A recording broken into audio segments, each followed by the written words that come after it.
Hello dear students, welcome to English video lecture. I am Professor Randir here. We are learning section number 2. This section is based on poetry. In this section we have to learn today a poem 2.3, The Inchcape Rock. This poem is written by Southey,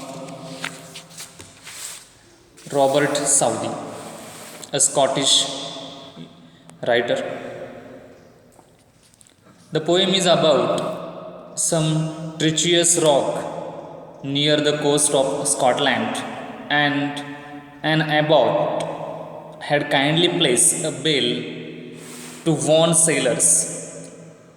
Ralph, a weak pirate, removed the bell out of jealousy, but paid the price for evil. This thing teach us, जसे तुम्ही कृती कराल तसेच तुम्हाला फळ मिळणार आहे. Friends, we have to learn the ice breakers of this poem on page number 104. Let's begin with the icebreaker. The very first question in icebreaker to us: prepare a word register related to marine life. A question is here about register. Friends, we know very well what a register. मित्रांनो, register हा शब्द आपल्या जीवनाच्या निगडीत असलेला घटक आहे. प्रत्येक गोष्टीची नोंद ज्यामध्ये केली जाते त्याला रजिस्टर म्हणलं जातं. A record is keep secure in a book that call register. तर सामान्यपणे प्रत्येक क्षेत्राशी रिलेटेड असे रजिस्टर असतात. फॉर एक्झाम्पल, क्रिकेटशी निगडीत एक रजिस्टर असेल, म्हणजे क्रिकेट रजिस्टर म्हणलं तर आपण त्यामध्ये क्रिकेटशी रिलेटेड असलेले शब्द त्यामध्ये येणार आहे. For example, bat, ball, stump, umpire, boundary, 6, 4, ground, such kind of the things comes in cricket register. Here they ask about marine life register. Marine means समुद्री जीवन.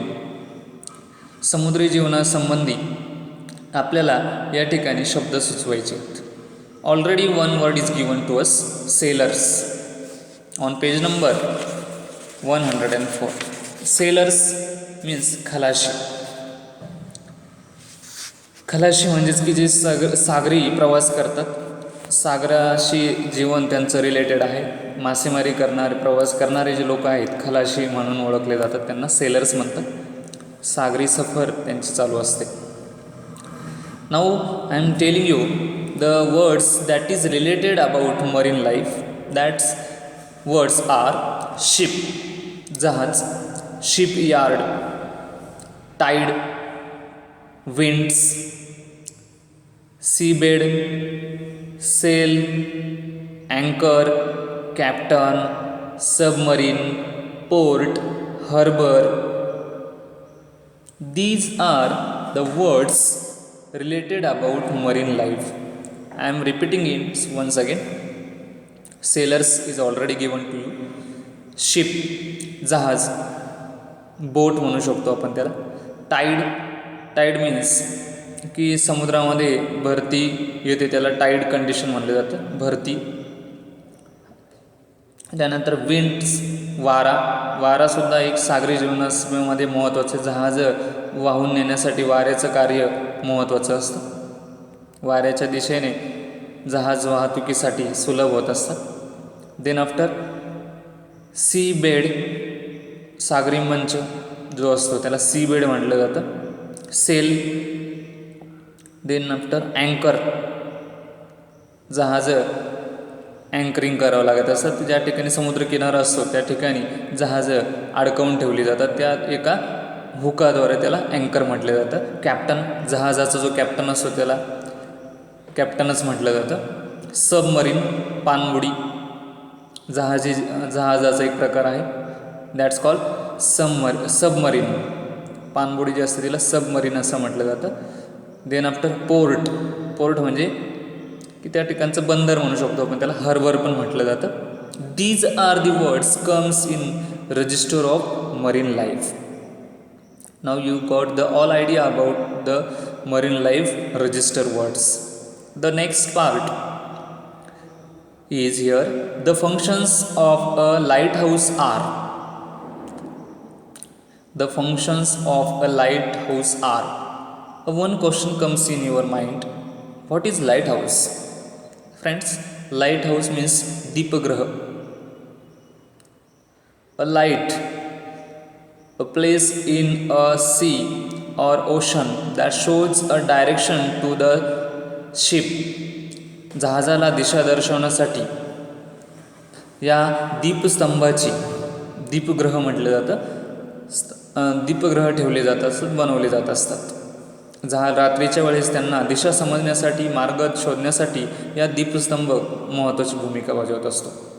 त्याचं काय कार्य आहे ते आपण समजून घेऊ.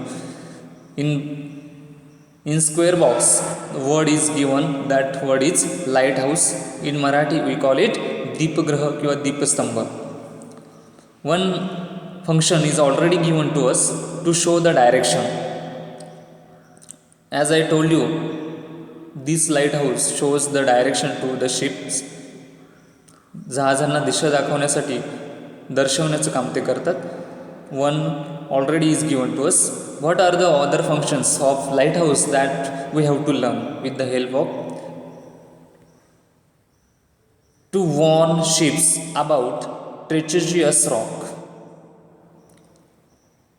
या दीपग्रहाचं अजून एक काम आहे की जहाजांना जे काही खडक आहेत, विश्वासघात किंवा धोकादायक असे खडक आहेत, त्यापासून वाचवण्यासाठी सुद्धा वॉर्न सूचित करण्यासाठी या दीपग्रहाची मदत होत असते.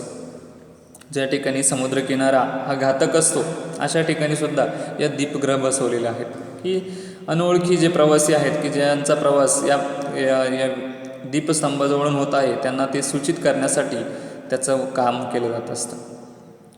Then to sound fog horns in times of poor visibility.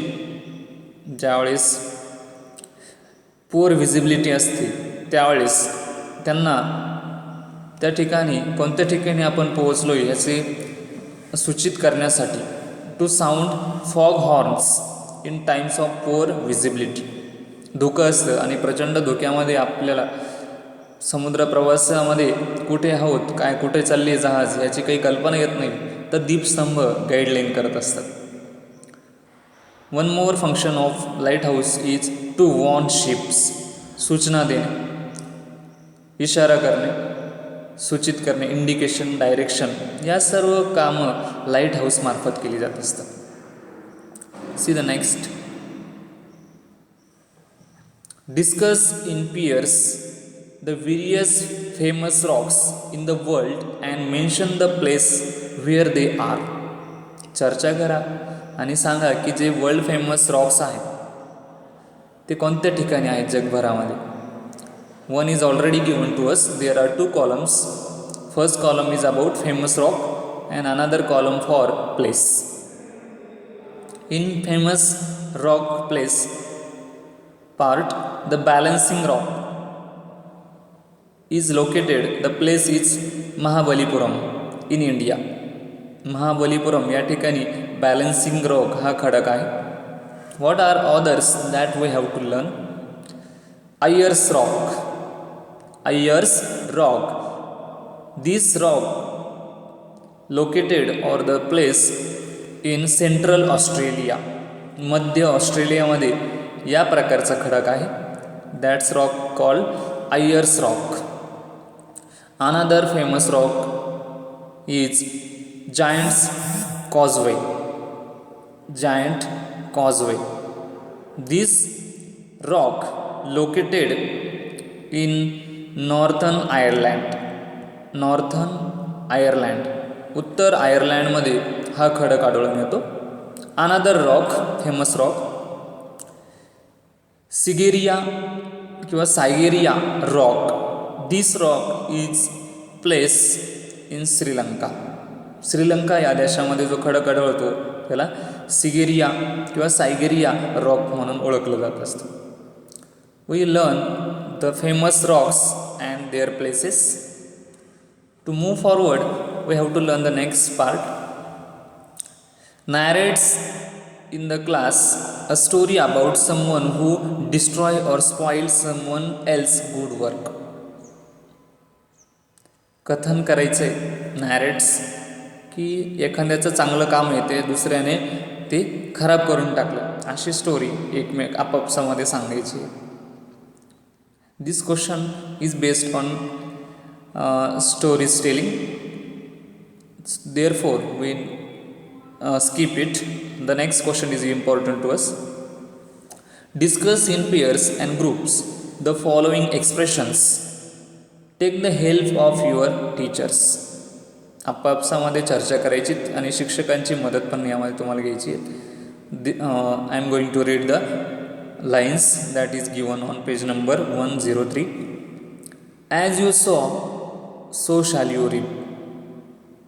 Crime gets its own punishment. What goes around comes around. Tit for tat. Evil digs a pit for others but falls into the same. These all are idioms, proverbs. Friends, these are idioms and proverbs. वरील जेवढ्या काही ते sentences दिलेले आहेत या सर्व म्हणी आहेत, वाक्प्रचार आहेत. In Marathi, the meaning of the very first idiom is as you sow, so shall you reap. जसे पेराल तसे उगवेल किंवा जसे पेराल तसे उगवेल, अशा प्रकारची म्हण या ठिकाणी दिलेली आहे. Crimes gets its own punishment. Crime gets its own punishment. गुन्ह्याला स्वतःची शिक्षा मिळते. बघा, एखाद्याने काही क्राईम केलं तर त्याला पनिशमेंट तो स्वतःच ते कारणीभूत असतो. बिकॉज ऑफ दिअर डीड, त्याने काही काम केले, त्या कामाबद्दल वाईट काम केले, इव्हिल डीड केलं आहे, त्याच्यामुळेच त्याला शिक्षा होते. म्हणूनच इथं म्हटले crime gets its own punishment. गुन्ह्याला स्वतःची शिक्षा मिळते. What goes around comes around. It means जो जाता है वो जरूर लौटता है. व्हॉट गोज अराउंड, जे जातं ते परत येतं, अशा प्रकारचं आहे इथं म्हण आहे मराठीमध्ये. Tit for tat. This is well known proverb to all of you. सर्वांच्या परिचयाची असलेली जशास तसे या अर्थाची म्हण आहे tit for tat. Evil digs a pit for others but falls into the same. जो दुसऱ्यांसाठी इतरांसाठी खड्डा खोदतो तोच त्या खड्ड्यामध्ये पडतो, अशा अर्थाची ही म्हण आहे. Evil digs a pit for others but falls into the same. These all are the idioms or phrases. They all convey the same meaning. They all mean that when a person acts with a certain intention, जर एखादा व्यक्ती काही उद्देशाने काम करत असेल तर a certain intention, the result will be the same as the action. आणि तसाच त्याला रिझल्ट मिळत असतो, परिणाम.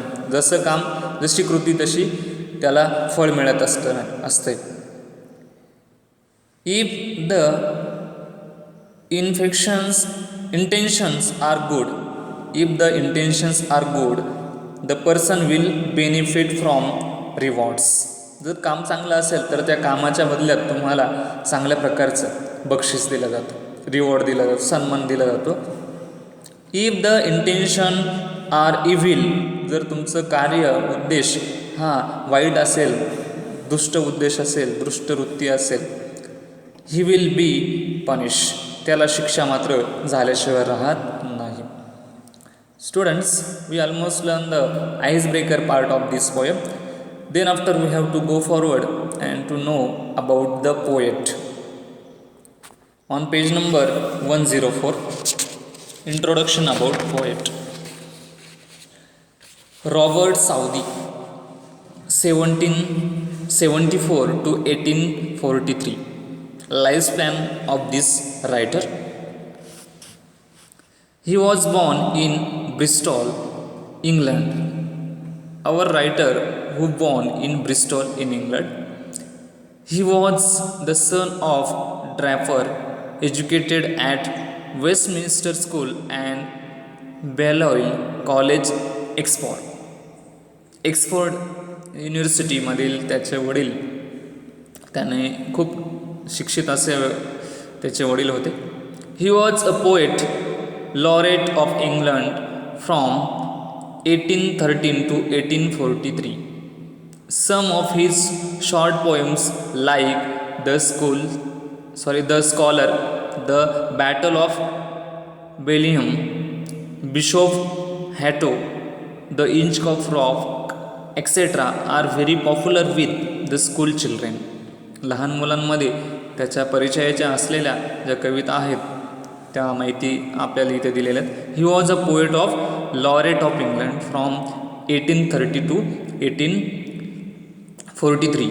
सम of his short poems like the scholars, त्यांच्या ज्या लघु कविता आहेत त्या फेमस आहेत. The scholar, the battle of Blenheim, Bishop Hatto, the Inchcape rock, etcetera are very popular with the school children. शालेय मुलांमध्ये या कविता खूप प्रसिद्ध आहेत. The Inchcape rock is a ballad. This is a ballad poem. Ballad means पोवाडा. Just like Shivaji महाराजांचे पोवाडे आपण ऐकतो, same way this is a ballad.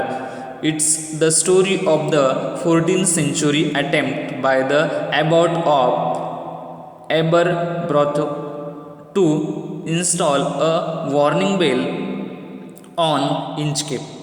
14व्या शतकातली एक कथा आहे आणि या कथेमधील जो मुख्य पात्र आहे ते ॲबॉट ऑफ ॲबरथोक या ठिकाणचा जो ॲबॉट आहे त्याने समुद्रामध्ये एक वॉर्निंग बेल टांगलेली होती. Install a warning bell on Inchcape. Inchcape या ठिकाणी ती बेल त्याने लावलेली होती. A notorious sandstone reef about 11 miles, it means near about 18 kilometre off the east coast of Angus. अँगसपासून 18 किलोमीटर आत भागामध्ये ही बेल त्याने बसवली होती. Angus, Scotland. Near Dundee and Fife, occupied by the Bell Rock Lighthouse. आणि ती bell light house सारखेच काम करत होती आणि लाईट हाऊसच्या जवळच होती ती. Southey was inspire by the legendary story of a pirate. Southey inspire झाले होते legendary story of pirate. Pirate means समुद्र लुटारू, की समुद्रामध्ये जहाजांची लूट करणारे जे असतं त्याला पायरेट म्हटलं जातं. Who remove the bell on the Inchcape rock place by the abbot. जो पायरेट आहे त्याचं नाव आहे राल्फ. तो काय करतो तर ती बेल तोडून टाकतो, की जी ॲबॉटने बसवलेली होती ती बेल तो रिमूव्ह करतो. The poem gives us a message that those who do wrong things will meet with due punishment. या कवितेचा जो संदेश आहे की जो काही वाईट काम करतो त्याचे फळ त्याला शिक्षा झाल्याशिवाय राहत नाही. त्याच्या कामाबद्दल वाईट कृत्याची शिक्षा त्याला नक्कीच भोगावी लागते असा मेसेज ह्या कवितेतून देण्यात आलेला आहे. Friends, what is the actual poem? That poem we have to learn in next video. Still you have to watch this video and follow English video regularly. Thank you for watching. Thank you once again.